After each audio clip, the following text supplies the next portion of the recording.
like to turn to 2 Corinthians chapter 12.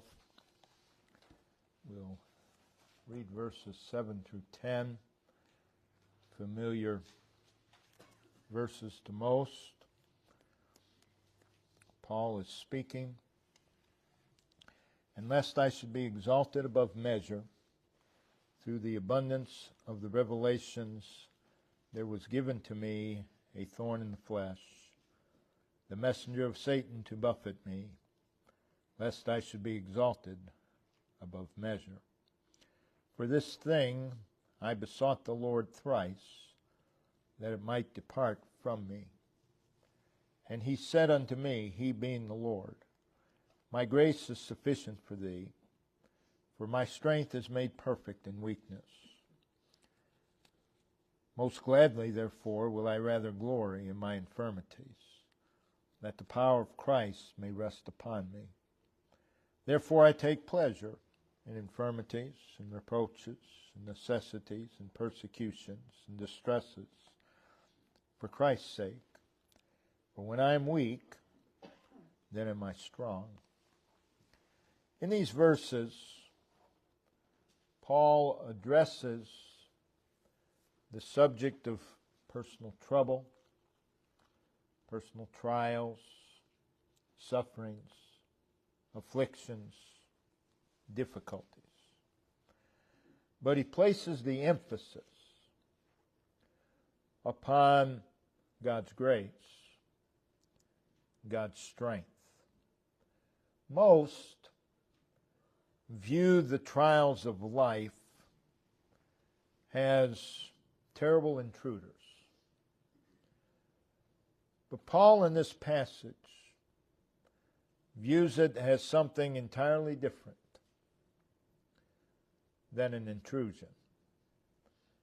In these verses, he looks at them, these trials,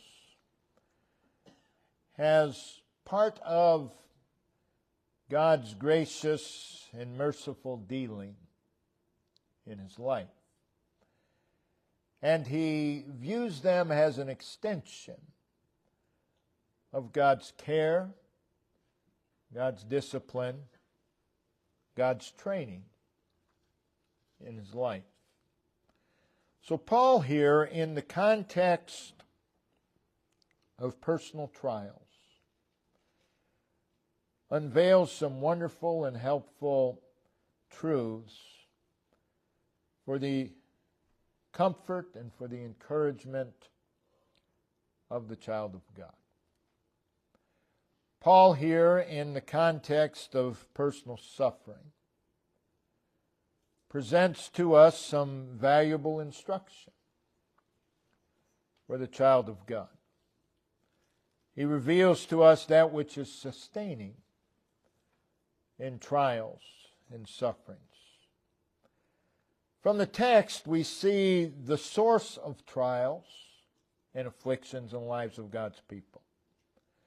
We also see that there is a God purpose in them. There is also a personal benefit for God's people. And we learn from the text of God's sufficiency. And we see the proper attitude of a child of God during trials and afflictions. In verse 7, we hear him say, There was given me a thorn in the flesh. There was given me a thorn in the flesh. So I want to speak on the gift of a thorn. The gift of a thorn. In the text, Paul describes a trial, a suffering in his life. He, of course, was a man who had many troubles, many trials, many sufferings, many afflictions, many a difficulty. Notice in chapter 11, verses 23 through verse 28, Are they ministers of Christ? I speak as a fool. I am more in labors, more abundant, in stripes above measure, in prisons more frequent, in deaths often. Of the Jews 5 times received I 40 stripes, save one. Thrice was I beaten with rods, once was I stoned, thrice I suffered shipwreck. A night and a day I've been in the deep, in journeyings often, in perils of waters, in perils of robbers, in perils of mine own countrymen, in perils by the heathen, in perils in the city, in perils in the wilderness, in perils in the sea, in perils among false brethren, in weariness and painfulness, and wanderings often, in hunger and thirst, and fastings often, in cold and nakedness, beside those things that are without, that which cometh upon me daily, the care of all the churches. So he was no stranger to personal suffering. And here in our text, verse 7, he refers to a particular trial. The verses we just read in chapter 11, he speaks of his trials in generalities. But here in verse 7, he speaks of a particular trial in his life. But he never mentions what the trial is. He never mentions specifically. He never names it by name. He describes it as something that was personal. Reading through the text, we see Paul's usage of personal pronouns in relation to his suffering. In verse 7, he twice says I, and he twice says me. It is lest I, twice, there was given to me a thorn in the flesh, the messenger of Satan to buffet me, to buffet me.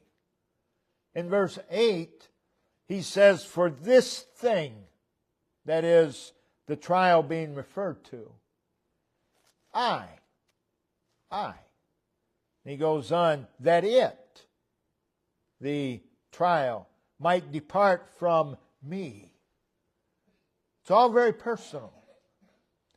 In verse 9, he uses I and me in relation to infirmities.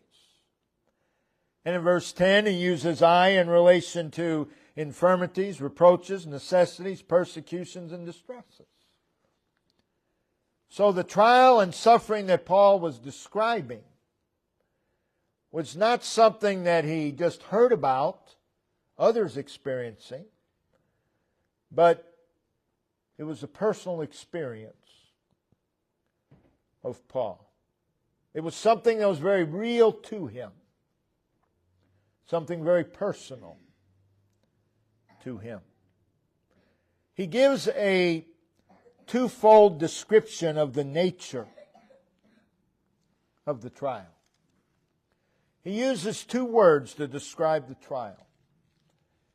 One is a noun, thorn. The other is a verb, buffet. So it's an actual thing, it's a noun, it's a thorn, but it's also an action, buffet. By using the word thorn, he's describing his trial and suffering. He's painting a picture. Something that's small and common. Thorns are generally small. They're pretty common. And yet, they are of a pricking, piercing, lacerating, painful nature if you come into contact. In using the word thorn, we picture something that is irritating, something that is troublesome, something that's inconvenient. He also uses the word buffet to describe his trouble, his trial, his sufferings. The word buffet means to beat down, to pound upon, to maltreat in any way. The design is to afflict. And it's a present tense verb. That is, it's continual in nature. This trial that he's experiencing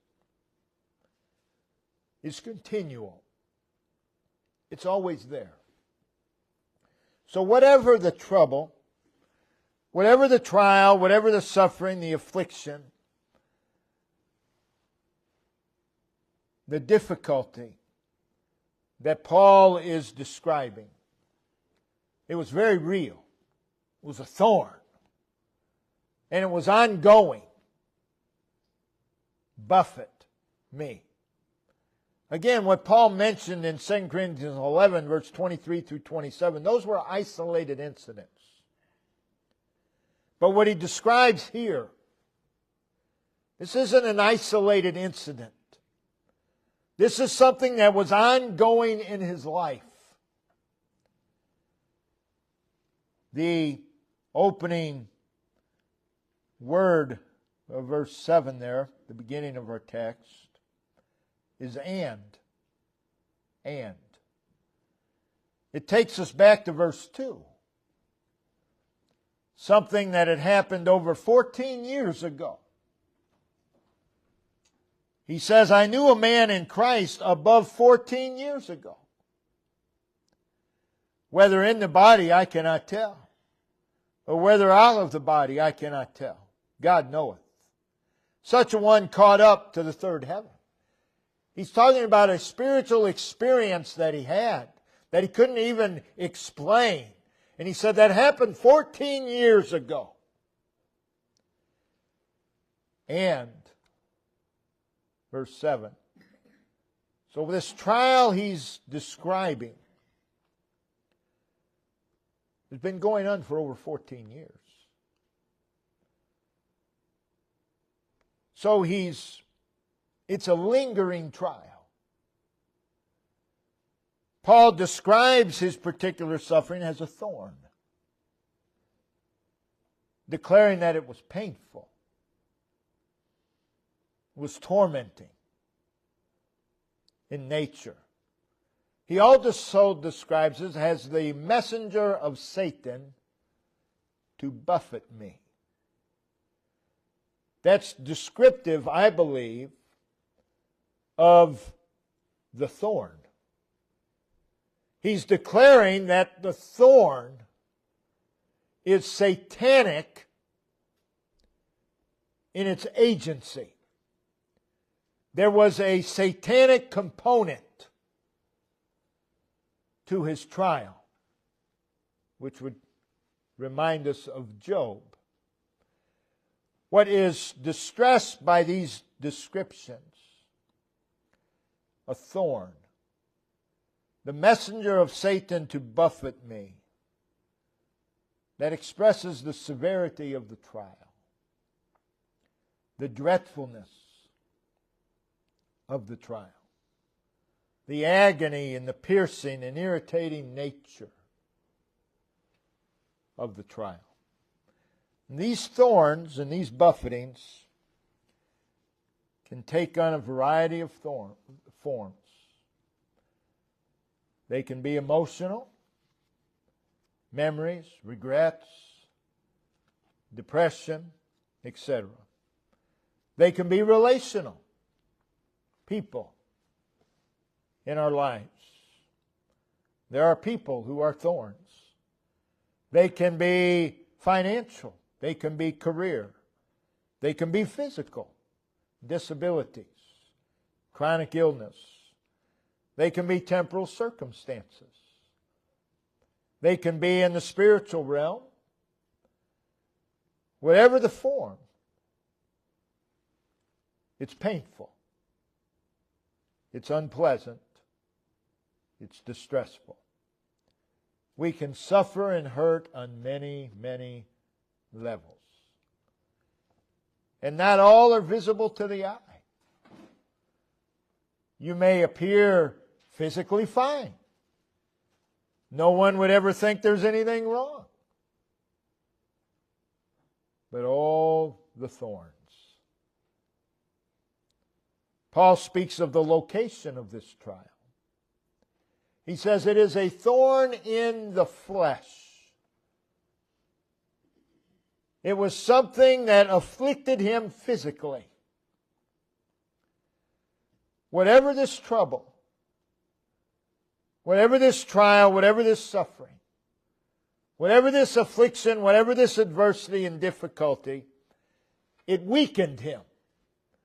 He refers to it as a weakness in verse 9 when he talks about this in my infirmities, my weaknesses. So it was a trial that weakened him. That is, it limited him to some degree. So it was exhausting in nature,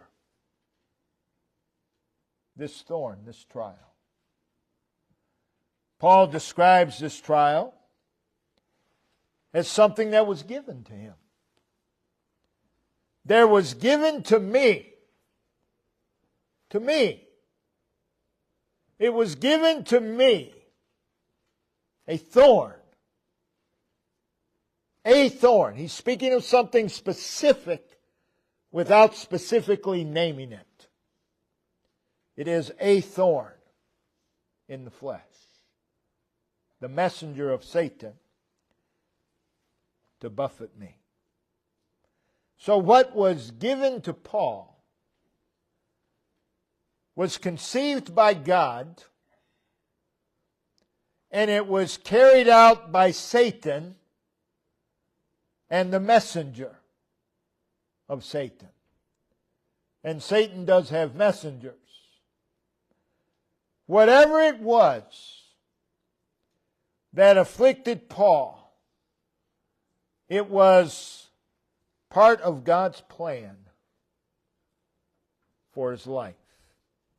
It pleased God to allow it into the life of Paul. It pleased God to appoint it in Paul's life. Again, the Bible teaches us sufferings and trials do not come by chance. We read in Job 5 verse 6, affliction cometh not forth from the dust, neither doth trouble spring out of the ground. Affliction comes by the will and the appointment of God. We hear Paul say in Philippians 1:29, for unto you it is given in the behalf of Christ, not only to suffer, but to believe. So it's given to us. 1 Thessalonians 3:3, let no man be moved by these afflictions. For you yourselves know that you were appointed thereunto. So these don't happen by chance. What we have in these verses is the gift of suffering. Nobody thinks of suffering as a gift. But the Bible presents it that way. The gift of suffering. Paul says there was given to me a thorn in the flesh, the messenger of Satan to buffet me. He does not complain of it, nor does he suggest that it was sent in cruelty and unfairness, but he speaks of it as a gift. This thorn was given to me. He speaks of it as a favor. A gift is a favor. So Paul's not speaking of the trials and sufferings that we bring into our lives by our own foolishness, by our own sin. That's not what he's talking about. He's just speaking of a God-given trial. He describes the purpose and design of the trial. God sends a trial into your life He does so on purpose, He does so with a purpose, and He does so with a design. Verse 7, it is twice stated, once at the beginning of the verse, once at the end. Lest I should be exalted above measure. The word lest serves two purposes. One, it introduces a danger. In this case, the danger would be exalted above measure, which is the sin of pride. That was the danger in Paul's life. Because of what God had shown him, because of what was revealed to him, there was the danger of pride. Paul had been privileged. It's what he referred to in verse 2, to behold and to understand spiritual truths that others were not so privileged to behold and understand. And this put him in danger of pride. The word lest also serves the purpose of revealing the prevention of the danger. So there is the danger that I be exalted above measure. The prevention is, there was given to me a thorn in the flesh, lest I be exalted above measure. That's the prevention.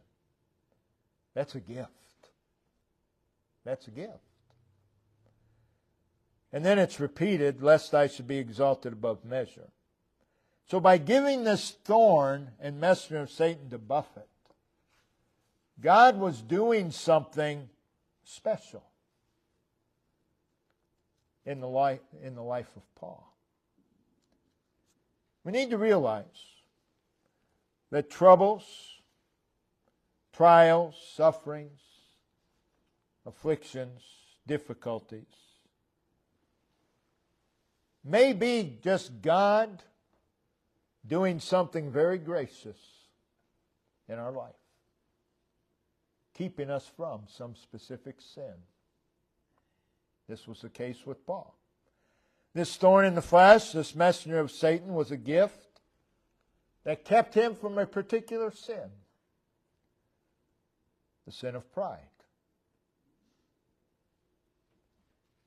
Who knows what would have happened in the life of Paul had pride taken over his life. But God prevented it from happening. How? By giving him this thorn in the flesh, the messenger of Satan.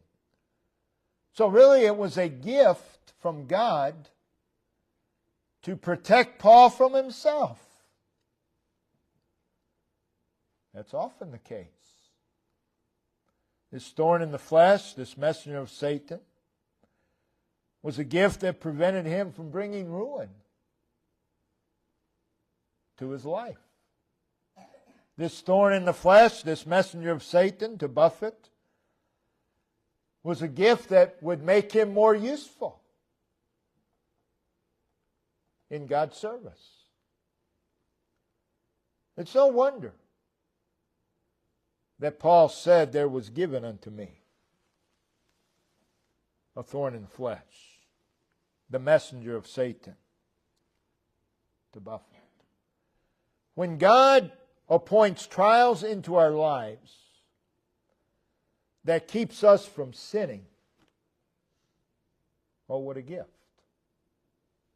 What a gift. Because the sin that you're being protected from will bring more damage than the trial. When God appoints difficulties and struggles that help us spiritually, what a gift. What a gift. So we as God's people need to realize that trials from God are not a curse, but a blessing. They're not a handicap. They're not a detriment. But they're a platform to be used of God. The thorns and the buffetings, they regulate our flesh and serve as a reminder. We're weak. And we need Him. And trials remind us of that. So let's look at Paul's conduct under this trial. He says in verse 8, "For this thing I besought the Lord thrice," 3 times, "that it might depart from me." So there's Paul with this thorn in the flesh. It's been going on a long time.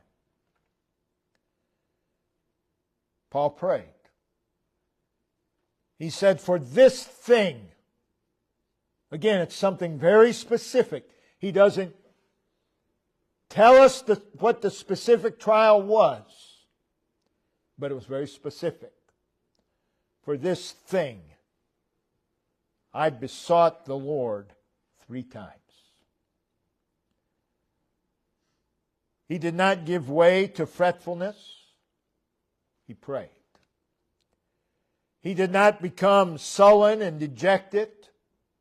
He prayed. He did not murmur. He prayed. This thorn in the flesh, this messenger of Satan, drove Paul to pray. That's a gift. We hear Paul say, "For this thing I besought the Lord." I pleaded with God. He took His proper place before God. I sought the Lord. My heart was drawn to God. This thorn in the flesh, this messenger of Satan, caused my heart to be drawn to God. For this thing I besought the Lord. He's in communion, in fellowship with God. And there is belief, there is assurance, there is confidence that God had authority over the thorn and over the messenger of Satan to buffet him. He was moved to pray. He describes his prayer for this thing. It was a precise prayer. He was praying for something very specific. This was not generality praying. He prayed specifically concerning this thing. He prayed with a purpose. You see, also it was a pleading prayer. I besought the Lord. He prayed with a sense of urgency. There was passion, there was vigor, there was diligence. He prayed. It was much more than just words. For this thing, I besought the Lord. It was far from mechanical and a formality. I besought, I pleaded, I begged the Lord. It was a persistent prayer. For this thing I besought the Lord thrice. Paul repeatedly made his request. He prayed, and there was no answer. So he prayed again, and there was no answer. So he prayed again, and there was no answer. He did not become discouraged from praying. He did not become distracted by praying. He prayed and prayed. There was no answer. But he didn't take matters into his own hand. But he prayed again. Continued to plead and pour out his heart to God. He would awake in the morning. And there it was, this thorn in the flesh. There was this messenger of Satan to buffet him. He went through his day. And there it was, this thorn in the flesh, this messenger of Satan to buffet him. And he prayed. And he continued to pray. Here Paul say that he tells us what he prayed. It is referring to the thorn and the messenger of Satan to buffet him might depart from me. I prayed that God would take it away. Paul, like ourselves, many times, unbeknownst to him, he's praying to be delivered from that which was sent for his good. We do the same thing. Oh, the ignorance that sometimes marks our prayers. That it might depart from me. That was his specific request. But had it departed from him, Paul would have been overcome with pride. We often pray against our own interests. We don't think we do, but we do. Had God removed the thorn, had God removed the messenger of Satan, Paul would fall into the sin of pride. And that would do far more damage than the thorn and the messenger of Satan. Paul wrote in Romans 8:26, we know not what we should pray for as we ought. That's still very much so. Prayer is not for the gratification of our own desires. Paul's desire was that this thing depart from me. Yes, and that's what we all desire. If you have a thorn in the flesh, the messenger say the first thing you're praying is, Lord, take this away. But prayer also is not simply the means by which we obtain what we want from the Lord. That's what many think prayer is. It's just getting what I want from the Lord. Prayer, true prayer, involves submission to the will of God. It is the cry of the believer's heart to the Heavenly Father to do what is right and best. If I know Him and trust Him, I want what He has purposed. You think about that. And if I know Him and trust Him, I bow to Him, surrendering the will to His will, our desires to His desires, or our desires to His purpose, our pleasure to His glory. Knowing that His will is best. Do we know that? Do we truly know that? God's will is what's best. And notice God's response to Paul, verse 9. And he said unto me. Again, it's personal. The trial's personal. The response to his prayer is personal. He said unto me. It's a manifestation that God hears the pleadings of His people. It's a manifestation that He is aware of the sufferings of His people. And it is a manifestation that He has our best interest in mind. Notice those words. He unto me. He unto me. The Lord's answer to Paul did not correspond to Paul's petition. Paul's petition was that this thing might depart from me. The Lord's answer did not correspond to that. Paul prayed to have the thorn removed, but God assures him, I've got something better. I've got something better.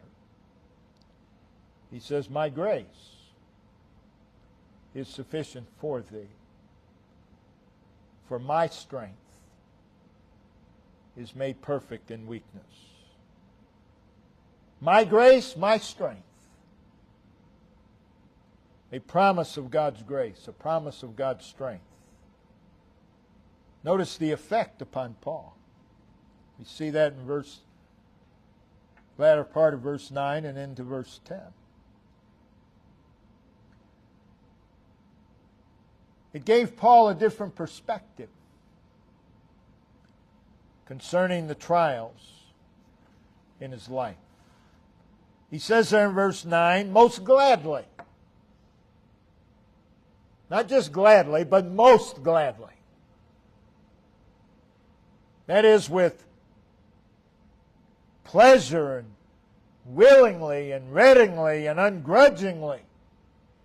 Therefore, in light of God's promised reliability, will I rather glory or delight in my infirmities, my weaknesses. That was the effect that this trial, this thorn, and this messenger of Satan was having upon him. It was weakening him physically. And in verse 10, therefore I take pleasure, enjoyment. This is not normal. I take pleasure in infirmities, in weaknesses, in reproaches. That's contempt and scorn. Paul says, I take pleasure in it. It brings me happiness in necessities, needs, in distresses, affliction, and torment. So he's no longer pleading to be rid of these. Why? God's grace has quieted his life. Hasn't taken away the thorn. Hasn't removed the messenger of Satan. But God's grace has quieted his life, giving him great peace. And then notice in verse 10, there was an affirmation of his purpose in life. All of this brings him back to why he's here. The purpose of life. Verse 10. For Christ's sake. For Christ's sake. That states the reason for his perspective concerning the trials of life. He says, they're on behalf of Jesus. He is brought to the realization these trials are for Christ's sake. They are in my life for the purpose and for the cause and for the interest of Jesus. These three words suggest, for Christ's sake, the keynote for our lives. The keynote of our lives are not the happenings of life. The keynote of our life is not the thorn in the flesh. The keynote of our life is not the messenger of Satan to buffet. The keynote is for Christ's sake. And all this helps Paul keep that in perspective. It's all in the interest of Christ. He says, I live my life. I bear this thorn. I endure the messenger of Satan in the interest of Jesus Christ. Those words, for Christ's sake, need to be planted deep within our hearts. They need to be accepted, embraced by us. They need to be the rule and the principle of our lives. They need to define our motives. They need to define our reasonings and our purposes. We're to be everything that God would have us to be. Why? For Christ's sake. You be everything that God would have you to be. Why? To be happy? No. For Christ's sake. For Christ's sake. This is the point that Paul has come to. Doing everything in his interest, regardless of the thorn, regardless of the messenger of Satan to buffet, regardless of the infirmities, the reproaches, the necessities, or the distresses. You do it all for Christ's sake. Oh, the gift of a thorn. It's not a gift that we ask for. We don't even long for it. We don't desire it. But it is a gift. Most of God's people view trials and troubles, well, God must be punishing me. Not necessarily. That's a possibility. But even if that's the case, it's for your good. But that's not always the case. Sometimes He does it just to prevent us from falling into sin. Anything that prevents us from bringing ruin into our lives, that's quite a gift. That's quite a gift. Well, couldn't God do that some other way? Well, He most certainly could. But He didn't. So we must accept it. The gift of a thorn. Brother Ben, if you'll come and lead us in